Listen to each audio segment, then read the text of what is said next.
All right, so welcome back to the second talk for the session. So it's my pleasure to introduce you Dickson Annor from La Trobe University in Bendigo, so a local Australian people.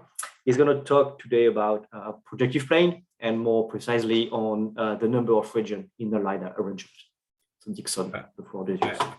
Thank you, Thomas. Yeah, okay, so I'm going to talk about arrangement of lines in the real projective plane or just the projective plane. And so this is the outline. So we give a bit introduction, past results, incidence inequalities, applications of Podolsky inequality in our main result. Good. So if you take the real projective plane or the projective plane and you arrange lines in the projective plane, then we can talk about the complement of the union of these lines in the projective plane. And these complements, the connected components of these complements are faces or regions. Good. So in this talk, we are going to denote the faces by F. We are going to denote the faces by F.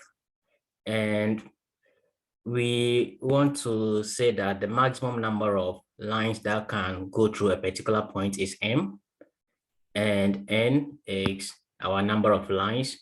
And we don't want the arrangement or the lines to go through one point, so we don't want a pencil arrangement.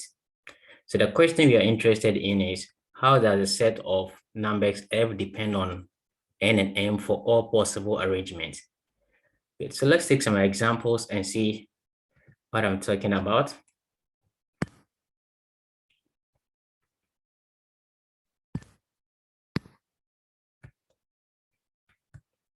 Trying to move to the next slide.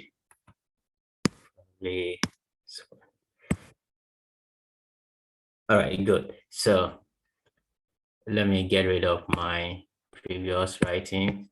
Good. So this is an example of an arrangement. So here we have 5 lines, so N is equal to 5. And let's look at the maximum number of lines intersecting at one point.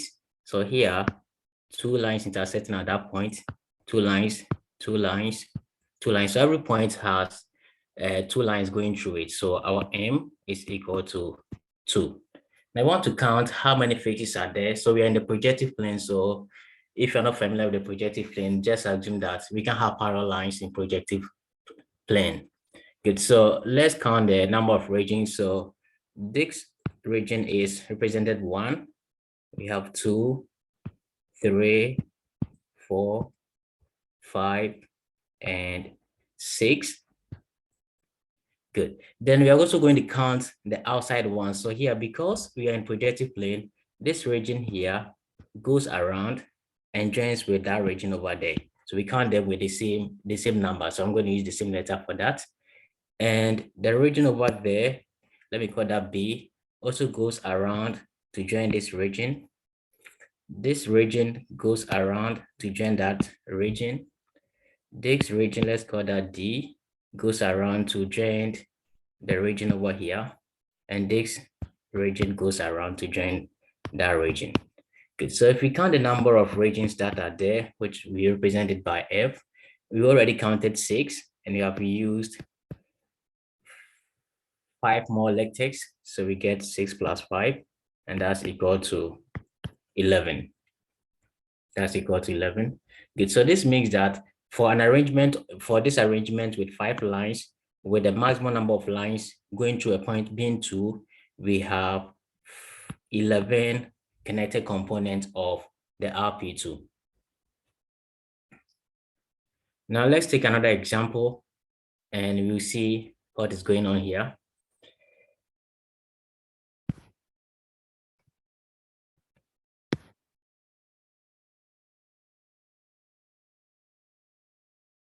Good.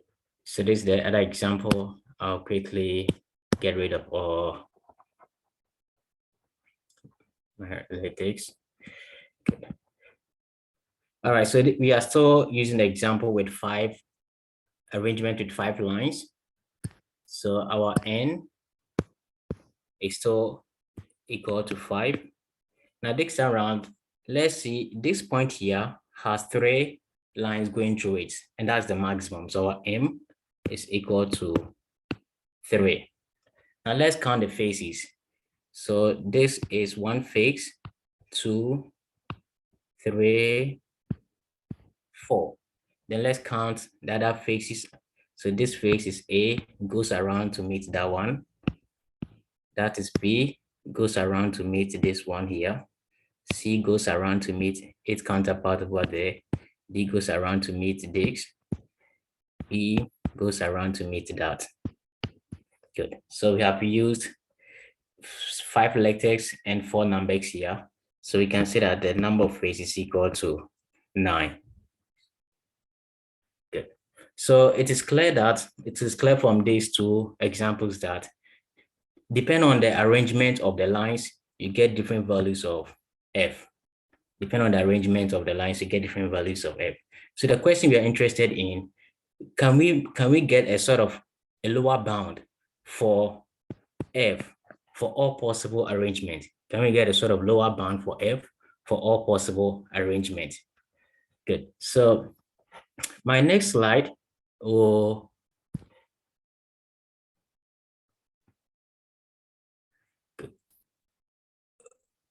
we'll go through some previous examples people have done in the past to try to find a lower bound for F in terms of M and N. Good. So the problem goes back to Gruben in 1972, who proved that the lower bound for F should be 2n minus 2 if M is less than N. So if M is less than 10, M is less than N, Gruben proved this result that F is at least 2n minus 2. And later on in the same paper, he further proved that F is at least 3n minus 6 if M is less than or equal to n minus 2. And Annor 2008 in his paper proved these 2 results. That is that first, F is at least M times into bracket n plus 1 minus M, bracket close. Another one is F is at least n times n minus 1 on 2 into bracket n minus 1 if M is greater than 2. Good. And Arnold and Purdy also observed that F can also be given a lower bound to be M plus 1 times n minus M. And recently, Shinonikov also gave this lower bound. F is at least R plus 1 times n minus R if M is less than or equal to n minus R with this condition that R has to satisfy. And in the same paper, he gave this result as well, 2 into bracket n squared minus n plus 2n all over n plus 3. And his recent result by the same author, Shinonikov, he proved this lengthy inequality that F is at least the expression we see on the screen if M is at least 5 but less than n minus 2. So we can see that these results keep coming up, and a natural question in combinatorial geometry would be, can these inequalities be sequenced so that we know which one is more powerful than the other?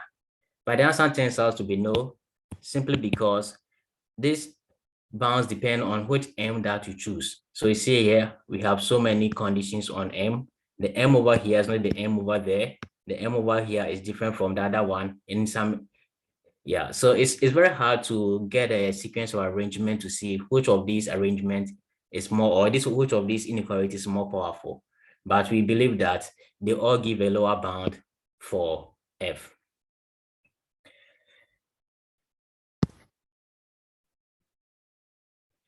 All right.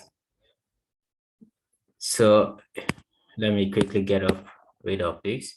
Now we are going to talk about some incidence inequalities.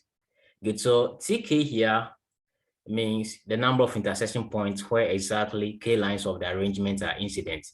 And the first inequality goes back to Mekyo in 1941 that proved that for an arrangement of lines, T2 is at least 3 plus some other term. So here T2 means that we are counting points with exactly 2 lines passing through them. We are counting points with exactly 2 lines passing through them.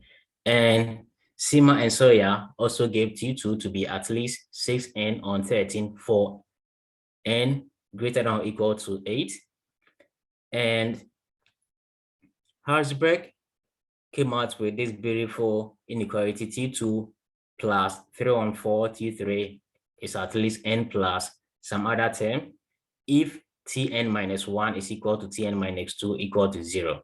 So here we don't want near pencil arrangement. And Bojasnowski in 2003 in his master's thesis proved this inequality, which we are going to spend the rest of this talk to talk about.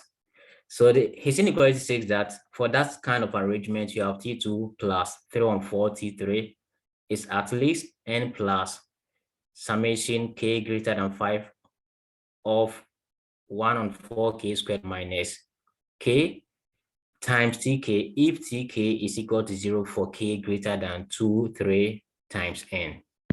2 and 3 times n.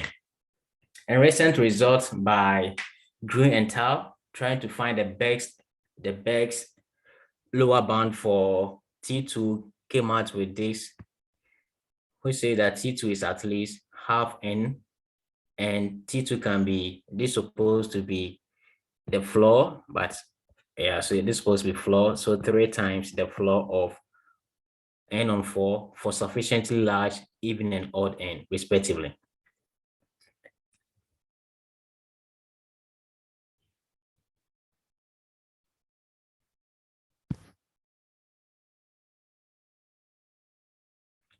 All right, so let's look at some applications of Bojinowski.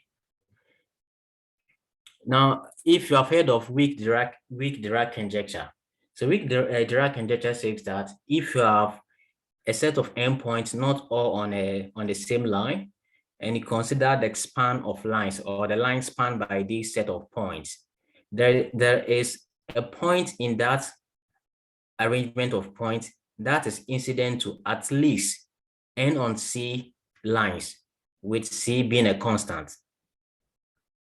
And before the result by Hen, the best known constant was 37. And that constant was proved by Michael, who is my PhD supervisor. So Michael proved that the best constant in the last 10 years was 37.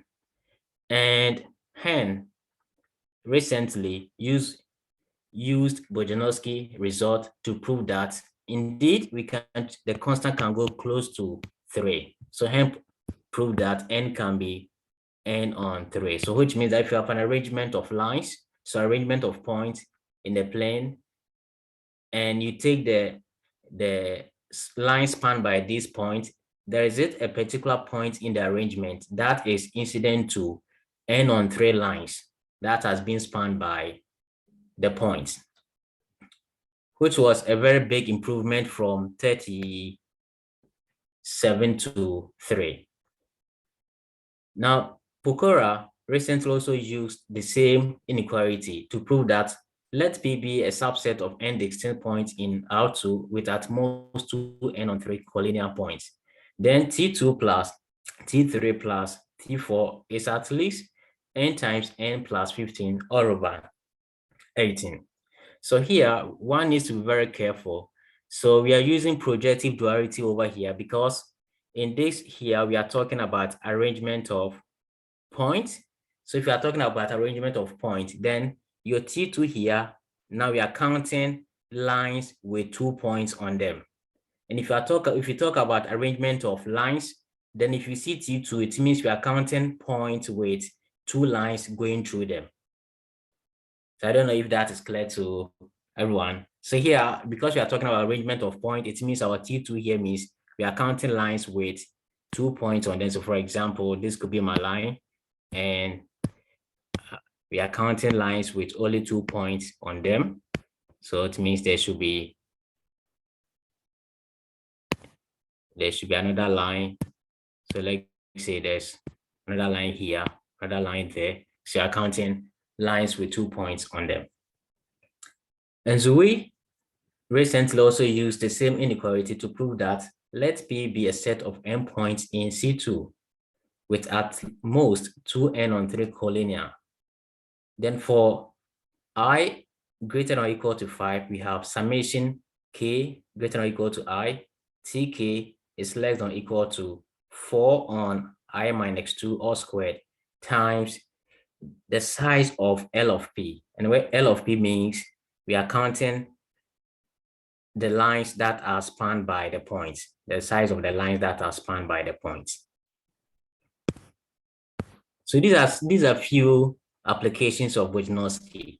And one interesting fact is that Bojanowski inequality is more of algebraic. It came from algebraic geometry.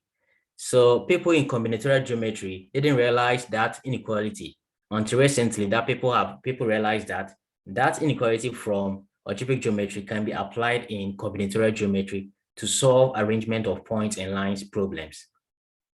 So that's something cool that people have recently discovered.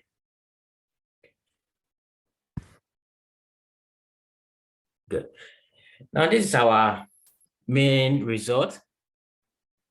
Good. So we found this result just recently. We proved this result just recently with Michael Payne. Yeah. So let L curl L be an arrangement of n lines in the real projective plane such that M is at least 2n on 3. Then F is at least M is at most 2n on 3. Then F is at least m plus 2 times n squared plus 3n minus 6 times n over 6m plus 1. And this is at least 1 on 6 times n squared. Good. Now, we want to see how this inequality fits in the previous inequalities that has been found so far. So we did a bit dig out to see what is actually coming out from this inequality. And one thing that we observed was that if we take M, so M, as we said, is the maximum number of lines that can go through a point. So M could be a constant. But if we take M as a function of N, and if that function is a sublinear but increasing function, so what I mean by sublinear is that that function grows slower than a linear function. So an example of a sublinear function could be M of N equal to square root of N. So if you take M to be square root of N, then this is sublinear. It's an increasing function, but it grows slower than the line M equal to N. Good. Then the other result that we saw in the third slide, none of them is quadratic. None of them is quadratic, but our result would always give you quadratic. And if you want to see this, the easiest way to see this is to look at the bound we have over here, n squared on 6. It has no m over there. So it means whatever m that you choose, so far as your m is at most 2n on 3, then we get a quadratic result. Whereas the previous results so far, if you choose m to be square root of n, none of them will be quadratic. None of them will be quadratic. So this is one remark about our inequality. Another remark is that now, as I said before, it's very hard to know which of these inequalities is the strongest.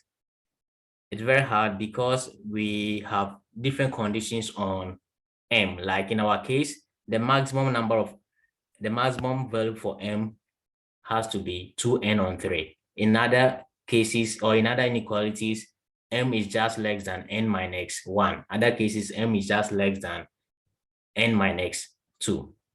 So we also did a bit of studies in that to see if there's a particular region that our inequality could win. And it just came out that if we choose m to be between 7 and n on 5, then the inequality that we see in the theorem there gives the strongest lower bound. it gives the strongest lower bound among all the 9 results that we saw in the third or the fourth slide. It gives the best lower bound. And for m equal to 6, we get the same result with Snonikov 2016. We get the same result with Snonikov 2016. Good. So I think that will be the end of my talk. And then the last slide is just references. And I would like to thank everyone for giving me the audience. Okay, thank you, Dickson. So let's thank the speaker, everybody. Clap or put this nice emoji. It's already nice. Anybody has any question for the speaker? You can unmute yourself or use the chat if you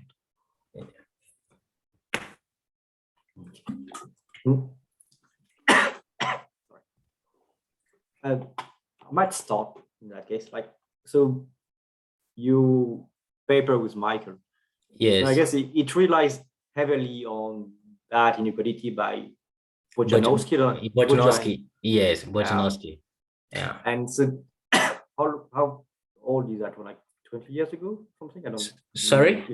How old is that? When was that one derived? Yeah, so the inequality was derived in 2003.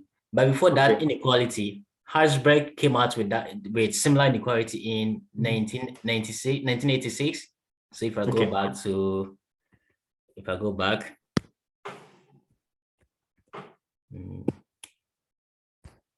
So yeah, because my remark is, I guess if you want to improve your results, you have to improve on. If you want to improve your results, you're gonna have to improve on Bojanowski. Exactly. Yeah. Good. So Herzberg result was published in 1986. It has been there, but no application or nobody realized it could be used in combinatorial geometry. So Michael, so the result that Hen improved on the weak Dirac conjecture. Before that result, I said that Michael had the best constant for C, which was 37. Michael derived that constant using Herzberg inequality. Okay. So Michael and his PhD supervisor used Herzberg inequality to get the constant C equal to 37. And Hen also applied Bojanowski. And the reason why he got a better constant is that Bojanowski is stronger than Herzberg inequality. Yeah. Good. So a nice problem to do in combinatorial geometry is try to look for questions or problems that somebody has proved using Herzberg inequality and try to apply Bojanowski and see whether you can get a new result. Okay, that makes sense. Okay, I think that Ji Wang has a question. You can unmute yourself if you want, Ji. Yeah, hi. So I'm not very familiar with this topic, but is it somehow related to spherical polytope complex? No, all right. So it's related to arrangement of lines in complex plane, because all these inequalities are complex inequalities, but they also work for the projective plane, the real projective plane, so we can use them. So they talk about arrangement of lines either in the complex plane or the projective plane, but they don't work for spherical arrangement or spherical plane. Okay. So I see there is no upper bound, so it doesn't exist, or? All right. So the upper bound is, I think there's an upper bound there by Annor. Annor has an upper bound. Mm-hmm. Yeah. Annor has an upper bound for F. Yeah. But usually the upper bound seems to be easier than the lower bound. Yes, the upper bound seems to be easier. Yeah. So the lower bound is the problem. Yeah. And because it varies, depending on which M you choose. Mm-hmm. Yeah. And final question: is there any any results that was obtained by some iteration? For example, I fix one one arrangement, then you add another line and you get a bound, and then somehow you get a result. All right, so there's no result for that kind of arrangement because we want the arrangement to be arbitrary. So we don't want to have any restriction like you fix one line, then consider how the rest of the lines are going to be arranged. There's no result like that. Yes, But I understand. So yeah. I mean, suppose you have an arrangement, then you add another line. Yeah, so if you can do the arrangement one after the other. So for example, if you want to count the faces, if you want to count, so because I did a very simple example, I was able to count the faces, but one way to count the faces is you draw your line here. So this line divides this doesn't divide the RP2. So we get F equal to 1, and you add another line. So you get an intersection point here. So because we have one intersection point, you add 1 to 8. If I draw the third line, I add how many intersection points? 2 intersection points. So I add 2 to this. So this is one way that we can also count how many faces we are getting. So you can either draw the lines one after the other and count how many faces you are getting in total. Does Okay. that answer your question? I'm not very sure, but thank you for your answer. All right. Okay. Okay. So if there is no more question, well, let's thanks Dickson again. It was a very nice topic and nice presentation. Thank you, everyone.